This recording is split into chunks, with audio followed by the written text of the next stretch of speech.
Good morning and welcome to our CAFSA presentation. My name is Leticia Gradington and I'm going to be the moderator for this session. The name of the session is How to Write Essays to Get Free Money. Free money is really important to our students, and we have an expert here, Kimberly Cashman, who will teach us just how to do that. So if you have any questions, go ahead and you can put your questions into the chat and I can take your questions in the chat, or you can hold your questions towards the end. And then we will answer all questions, okay? Kimberly? Thank you. You're welcome. Good morning, everybody. My name is Kimberly Cashman, and I am actually no longer in the financial aid world. I have transitioned out of financial aid, but I do still sit on several boards that award scholarship funds to high school students, college students, and kind of those in between. So really what this topic is going to go over is how to write those essays and how to gear them towards getting the most bang for your buck. I'm going to go ahead and share my screen now, so that way we can start the presentation.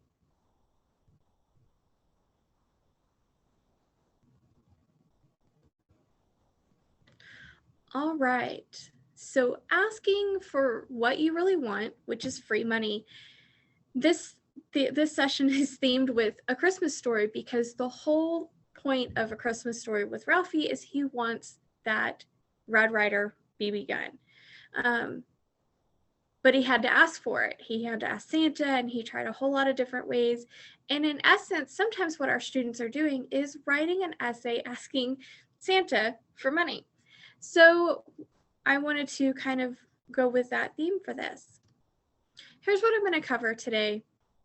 I'm going to cover the importance of scholarships. We all know that free money is great, but we don't maybe necessarily know why it's such a good thing and why they're so important for going to college. I'm going to also talk about who's offering the scholarship and why that's also important to know when writing an essay. Showing up is just part of tradition is going to cover what happens kind of after the application is submitted. And then I'm going to talk about some different ways to make that application really shine. At the end, I'll have some Q&A minutes, and then we will also discuss upcoming presentations.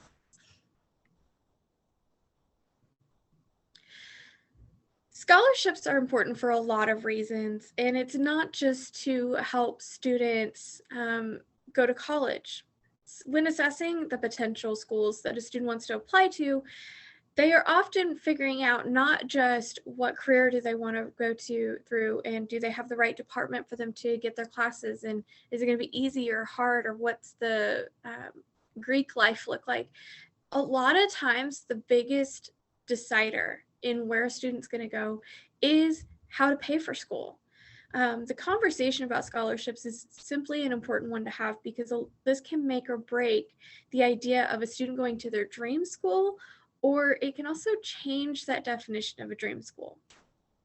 Because of the importance of scholarships, there are several reasons to actively pursue them. Free money is always good, but when coupled with other free money such as Pell Grant funds, supplemental education opportunity grants that we call SCOG, and other free funds that come from other areas, not just the federal government, but you also have some state scholarships.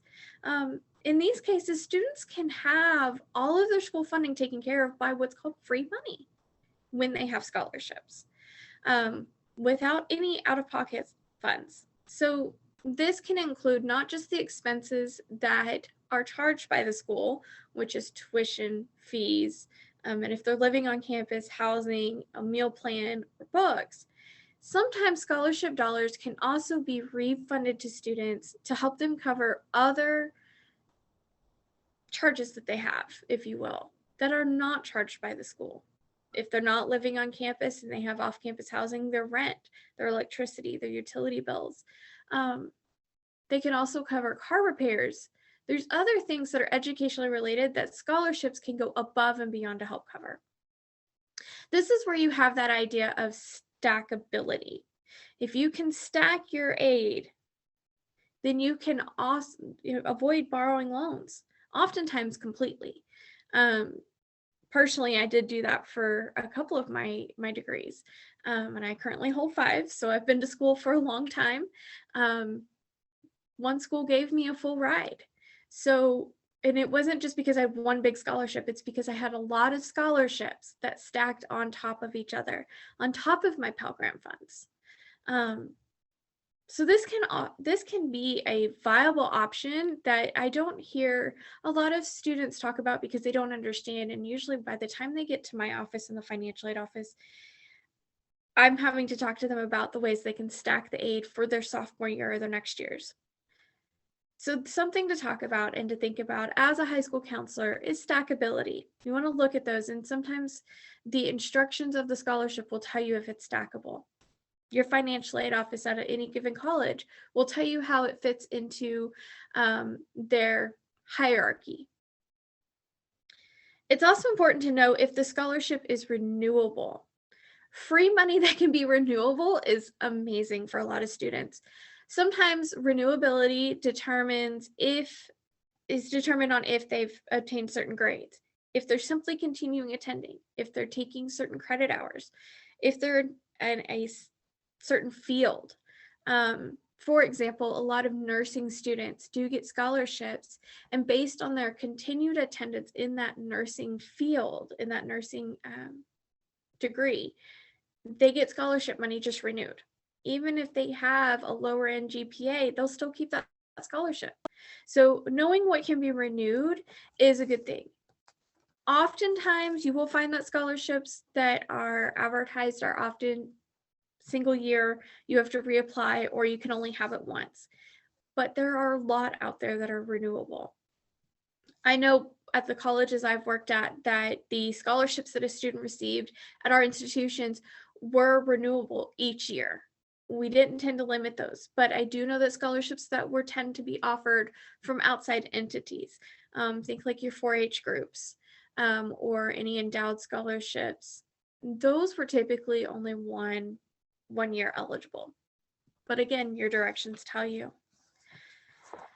The other reason why scholarships are important is because they help reduce the need to borrow student loans.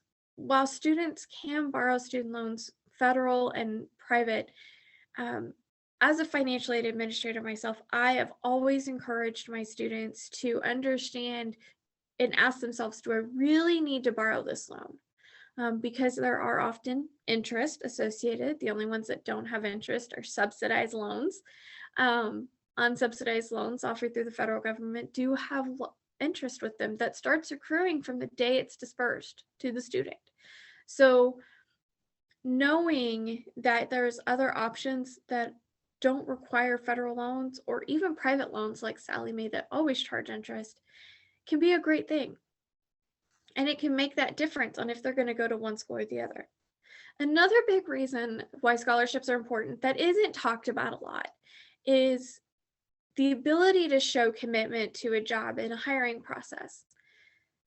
I have used personally my scholarships that I've received as a reference point to my future employers to say, hey, I took the time to do the application, do the essay.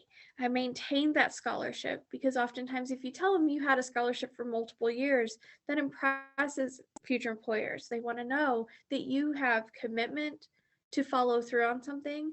It shows your fiscal responsibility, and it also shows the student's ability to communicate through written word to achieve a goal. Think of positions that require grant writing. Which are a lot of jobs right now. A lot of jobs are asking for people to write grants to get funds in. And so having that ability is great, and it can be a marketable aspect for students.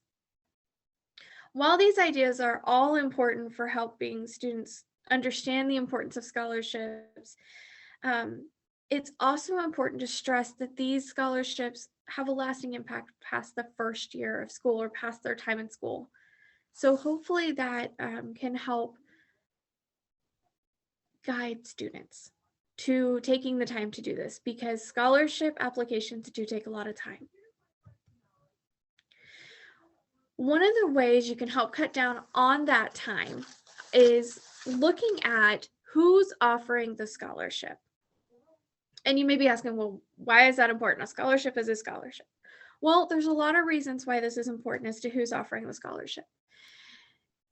If your student has, for example, a financial need and they need that filled, and they may not have participated in events in high school, they may not have been part of groups, or they may not have the greatest academic history, you want to know who's offering need-based scholarships, because those are going to be the scholarships they want to focus on.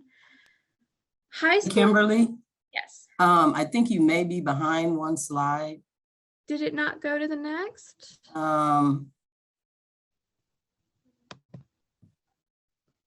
Okay, there you go. There. Okay, thank you. You're welcome. So if you want to, if most high schools, in my experience and what I've seen, offer scholarships based on either their participation in groups, in specific groups, or they offer academic or merit scholarships. And for high schools that offer scholarships, these are easily identifiable features that allow them to award a lot of fun or a lot of scholarships across their student body. Colleges and universities have different offices that offer scholarships of different types. A lot of colleges have foundation offices. These foundation offices typically offer scholarships based on a student's academic or merit abilities, such as having a high GPA or having taken a lot of hard courses in, doing college and high school courses at the same time, or doing AP classes. They also offer hardship scholarships. There are some schools that offer emergency scholarships, but those are not something I would rely on. Those are something that are truly an emergent need. Something happened. One instance I know of is somebody was in a car accident. They had to use their financial aid refund to help pay for car repairs because they needed that to get to and from school, but then they ended up needing to be able to pay an electric bill. Sometimes foundation offices have those emergency scholarships, but the hardship scholarships, those are based on that need. What does that student need, or have they experienced something in their home life that they've had to overcome? Financial aid offices, our aid is pretty well known. We offer typically aid based on financial need because we process the FAFSAs. Some offices, though, do process scholarships based on academic or merit. They can also process them on hardships, but really you want to talk to those individual financial aid offices to find out what aid that they can offer and process in office. Another place to stop that's really good is the admissions office. Oftentimes, admissions office have funds available for specific scholarships, either through participating in a specific group because they've recruited you to participate in this group, or you show high academic or merit promise. Not necessarily that you've achieved high academic marks. Sometimes you could have a student that has that 3.0 who is a great overall person. They've been very active, but maybe they were too active at the detriment of their grades. If they show promise in being able to excel academically, sometimes admissions offices do offer those scholarships based on that. Activity groups are also another place to look for who's offering those scholarships. And these are the scholarships that can get very specific into what a student is doing. Think 4-H or Boy Scout groups, for example. These are typically scholarships that are participation based. You have to be participating in that group in order to qualify for that scholarship. Foundation and memorial funds, these are a combination of all different types, and they all have their own rules. Generally, when you're dealing with the foundation or memorial fund, those scholarships have very specific niches. Um, they want some will have a high GPA requirement. You'll have to do an interview process along with your application and your essay. You'll need to show financial need, and then you'll have to do follow-up essays as to this is what I've done with the money. This is how I've used the funds that you've given me. These are donors that typically want to stay in contact with the students as they progress. And more often than not, these are the types of scholarships that are renewable. The scholarships through colleges and universities are also typically renewable, but again, check with each person, check with each office that's offering up those scholarships, because they may not be, or they may, or they have different requirements. I know when I was processing scholarships in conjunction with the foundation office at one of my previous schools, there was actually a matrix. And so based on the guidelines from the donors for the specific fund, it determined what they had to meet in order to be eligible for that scholarship. But their application was put through the same evaluation process across the board. It didn't matter what scholarship fund they were applying for, what they qualified for. The essay was evaluated the same way. The grade GPA was evaluated the same way. Though there's some similarities and some differences, but you can always ask. When you're dealing with scholarships and the requirements, it's always a great thing to tell your students, make that contact, ask. Because if they've made a contact with somebody in that office and they've talked to them or shared something with them, more often than not, that information gets shared to the committee that is evaluating those applications. So when I also say, before I move on, all other scholarships, you'll notice that I don't have anything tied to those others as to what kind of scholarships they are, or what kind of groups may be offering those. That's because the all others are the ones that you generally find online, that they don't have a building or an office you can go to. Those scholarships tend to have very wide nets of eligibility. They want a lot of applications, but they maybe only give out 4 scholarships. I tend to tell my students to shy away from those and only do those as a secondary, because your more sure bet in our area is going to be your high school, your college or university, the activity group you've been involved with, or foundation or memorial fund that has been set up through a neighborhood bank or through another group that's offering those scholarships. So showing up is just part of the tradition. I absolutely love this picture, and so I had to use it. And when I was building this slide, this is one of those things that I thought about was everybody just submits an application and then they think, okay, I'm done. I'll hear when I hear. Here's some good guidelines on that, on following up on those essays and that application. Is you do your application and essay submission, but that's just really the first step of the process for your application, for the student's application overall. It then goes through an initial review to make sure that they're meeting the basic requirements of the specific scholarship fund. After that, the application and essay is then evaluated. This can be done in a multitude of different ways. It can either be evaluated, the application separate from the essay, or they can be evaluated together. Evaluations can happen by a single person, but more often these days, you're going to find that the application and essays are evaluated multiple times by different people, assigned a score, and that score is averaged by the number of people to determine their final score and their ranking and placement in line. Slide change. It didn't take it again? You're okay. Oh my goodness. I'm just going to start doing that every time. All right. Can you see it now? Yes, ma'am. Perfect. Okay, so everybody can see Ralphie in the bunny suit. I love this. Once your application and the essay is submitted and it starts to be evaluated, all of the committees I sit on are made up of evaluation teams. I get a random selection of essays and applications, and I evaluate them based on a scale that I'm given. Once I give my score on that, then that application is actually put in line with everybody else. So let's think of a score, like I've scored the application from 1 to 100. Let's say somebody gets a 97. That's a really good score, but you're still going to probably have people that are hundreds and 99s and 98s above, but they're still going to be in line.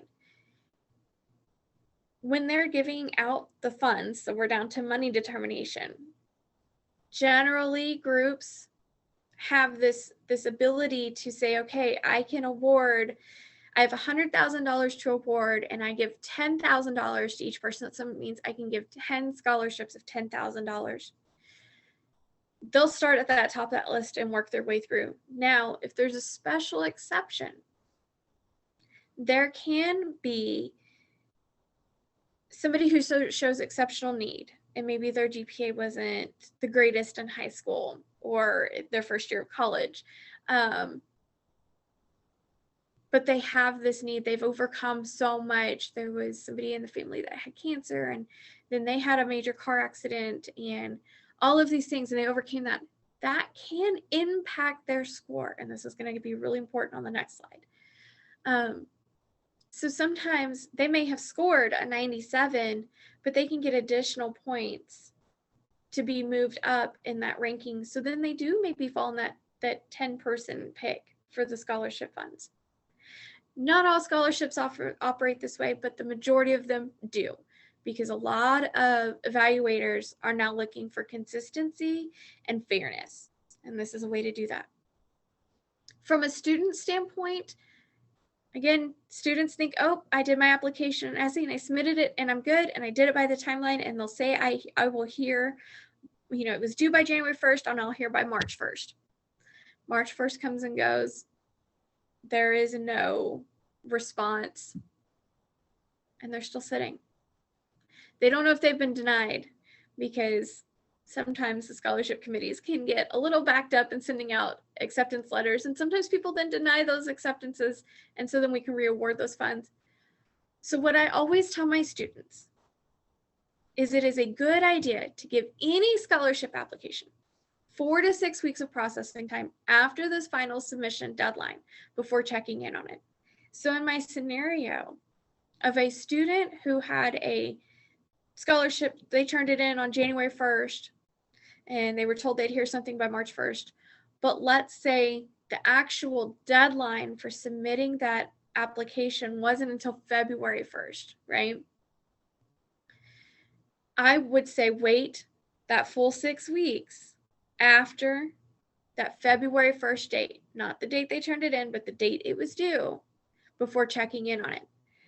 What often happens is we will have students who submit a scholarship application and then call us in 2 weeks and say, hey, I haven't heard anything. What's going on? That is when we'll say, we're still evaluating. Please continue to wait.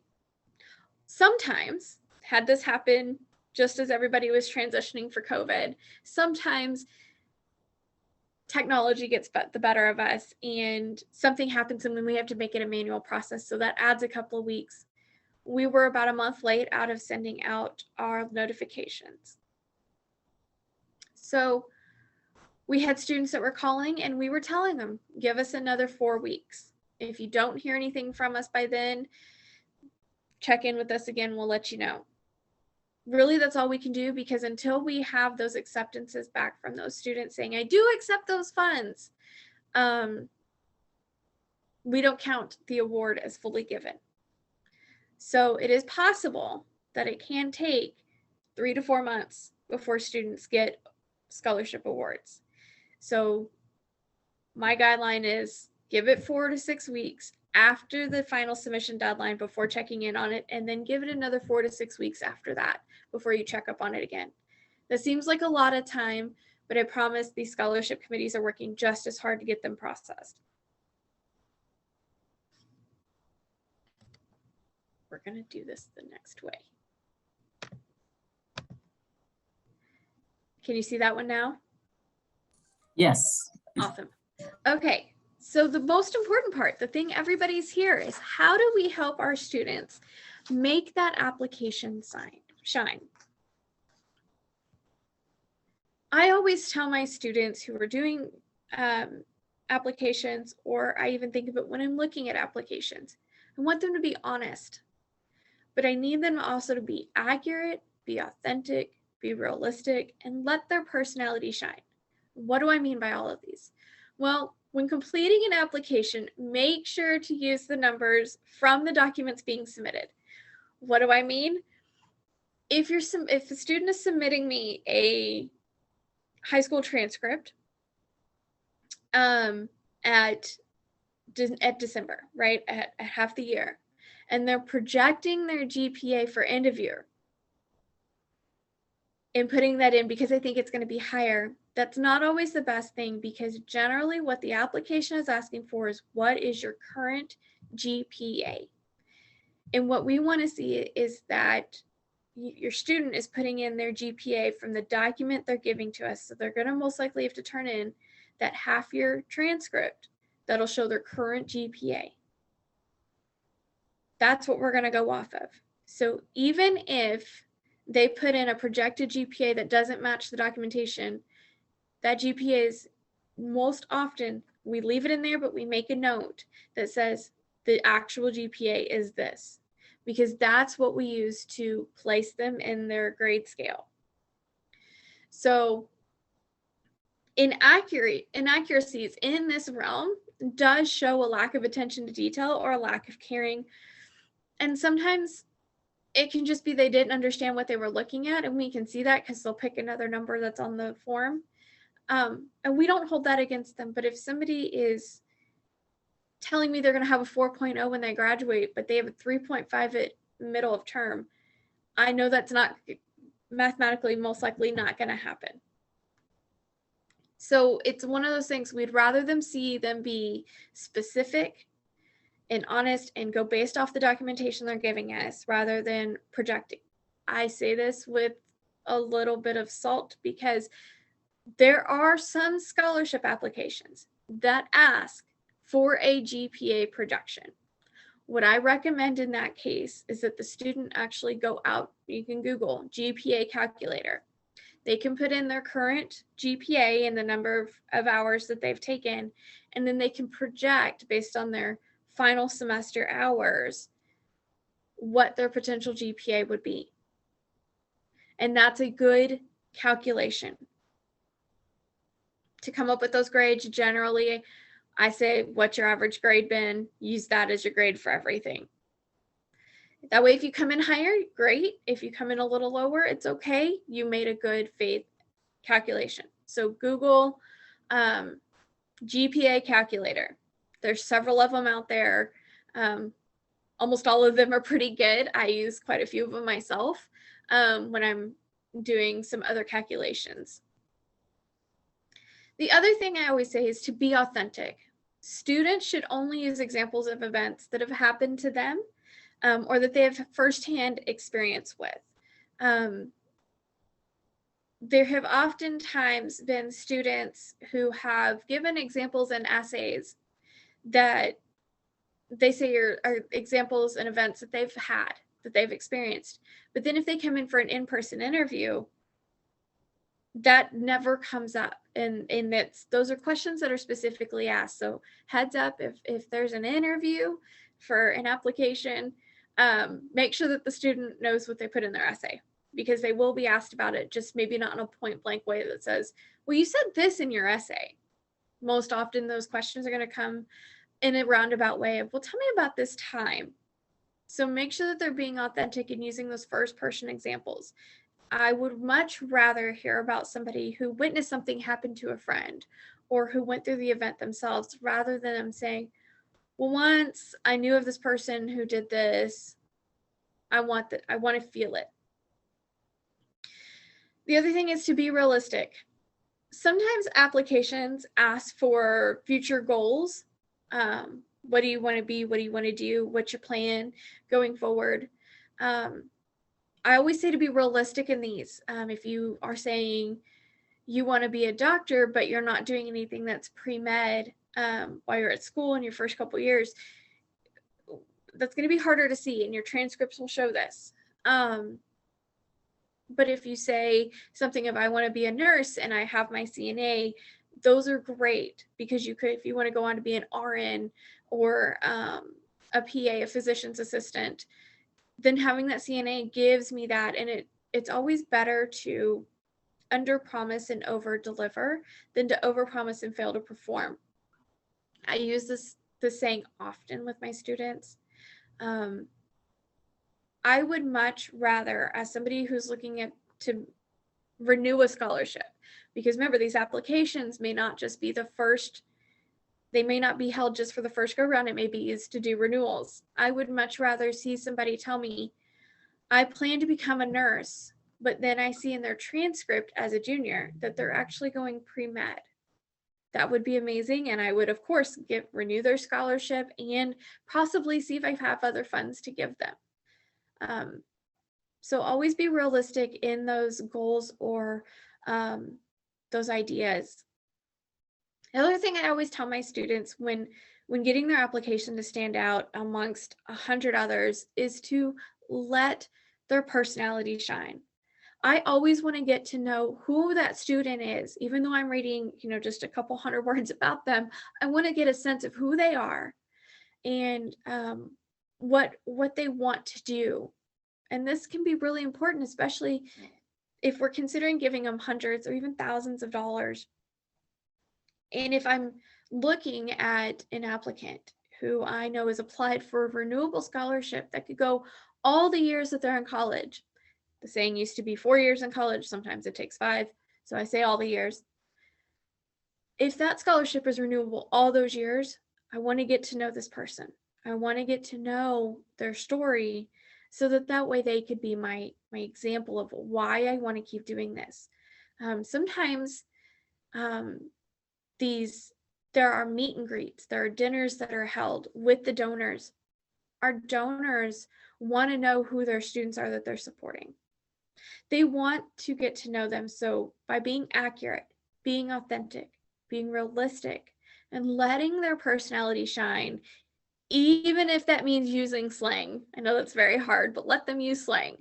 As long as that's their personality and their way of being, then I'm going to know, I can almost pick out who they are when they come to greet me. And it's nice to put that face to that person, to know that those dollars are going to somebody. In my years of donating to scholarship funds, I really enjoy getting to know the students that are benefiting from those dollars, because then it makes me feel like I'm really contributing something, and it makes me want to give more. And that's always the goal of a foundation office or any office who's recruiting those dollars. So making the application shine by being true to themselves is the best piece of advice I can give. Let the student shine. Now, of course, still check for grammatical errors. That is something that everybody looks at, is can they write a cohesive, good, well-formed sentence? We always look at those things. Most of us are teachers in our lives too. So we tend to really look at the applications not just in one way, we look at them in multiple ways. So if we can see their personality, we know they're really trying and they have these goals that are true to themselves and that they've experienced a lot and that they're being as accurate as possible based on the information they're giving us, then that shows commitment, that shows dedication, and that's what we want. So now I'm going to turn it over for the question and answer section. I'm going to stop sharing for a moment and I'll pop back to that here in a couple minutes. Do we have any questions?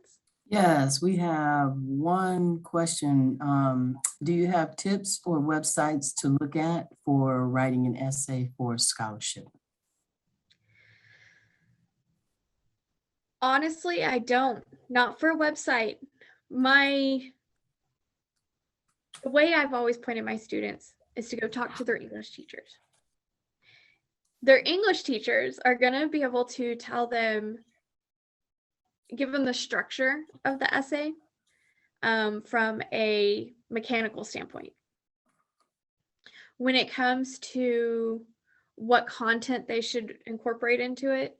If they incorporate real life experiences, if they incorporate their hardships, if they tell us these things that have helped make them into who they are, and what's going to help guide them into who they want to be, that's the best advice I can give.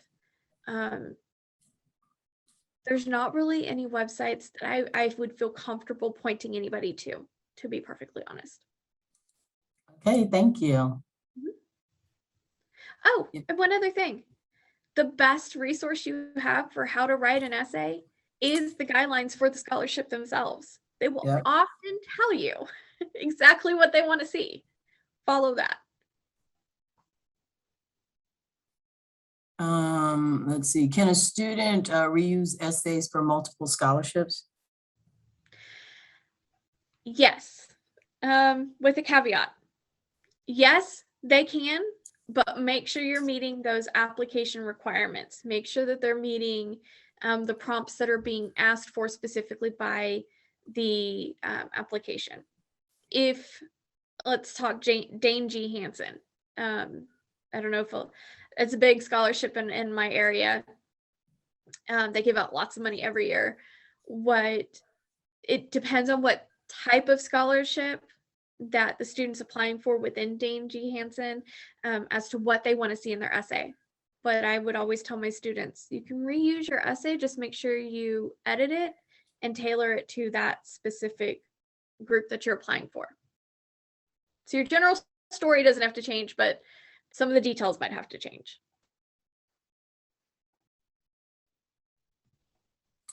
Oops, excellent. I don't see any other questions right now. Okay.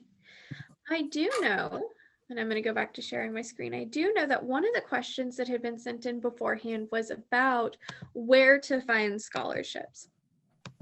Okay. And that's one of those things that can be covered and will be covered in our next presentation on November 16th, Searching for Lost Treasure, How to Find Scholarships 101. That is going to focus in on how to find specific scholarships. Again, by looking at the different categories of who offers the scholarships, that can be a great tip, but this presentation is going to help really delve into where to find them. This session is really focused on how to make the essay shine and how to ask for that free money. The next presentation after that isn't until after the new year on February 10th. It's Great Scott, a look into the future. That's going to cover the changes to the FAFSA that are coming for the next academic year, because there have been some pretty radical changes. The last presentation that we're featuring is I Feel the Need for Planning for College Finances. And I believe our moderator is actually doing that session. Yes, I am. So give you a little spotlight. Do you want to tell our group what that one's going to be about? Absolutely. That is going to be interesting, because I think once we get past all the financial aid, then it's helping the students to understand, one, how to take the money and use the money wisely, giving them some guidance on using financial aid money and when to take it, and just other things outside of planning and preparing, for the journey. Money is part of it, but knowing what to do when you get the money is the other part. So that's kind of where that's going to rally around, and I'm super excited to present that. Awesome. One more question. What is the most typical deadline for local scholarships? Typically December 1st. And I know that's coming up really fast. But the reason why a lot of local scholarships are prioritized on December 1st is because then it allows for everybody to have the breather through the holidays until the new year. And then starting in that new year is when the reviewers get them. Two of my groups specifically, we sign confidentiality agreements, so we have to keep things separate. But two of my groups that I review scholarships for, or scholarship applications for, and help award scholarships with, their deadline is December 1st, for that very reason, because I as a reviewer, will start reviewing scholarships mid-January. So then that way I have a 2-week time period to review usually over 100 applications, but I have 2 Wow. weeks to do it. And then the group then takes another 2 to 3 weeks to send out letters, get acceptances, send out reawards if somebody declines a scholarship. So that's why those deadlines are a little earlier, which is why I brought up the GPA thing, because that was something we always see. So December 1st, colleges and institutions, universities, they typically are a little later. February or March 1st are generally their deadlines. For the same reasons, they want all the funds awarded by May. So then over the summer, it's just prepping and getting ready for the new class to come through and getting through graduation from the class that's leaving.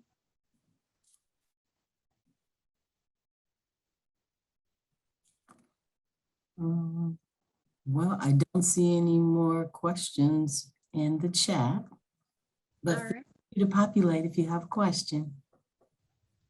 give you a couple of minutes.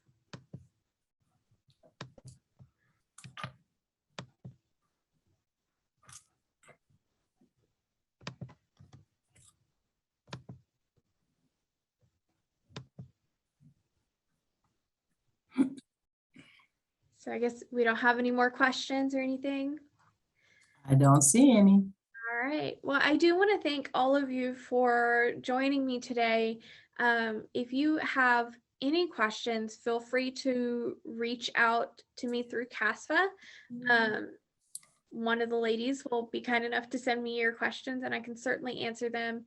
I have a love for financial aid. That's why I continue to volunteer, even though I've stepped back.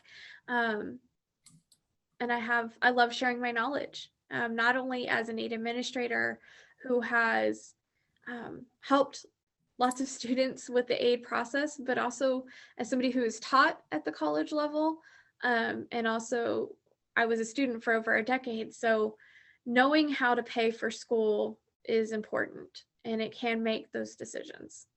So any help I can give for that, I am all about that. Well, thank you.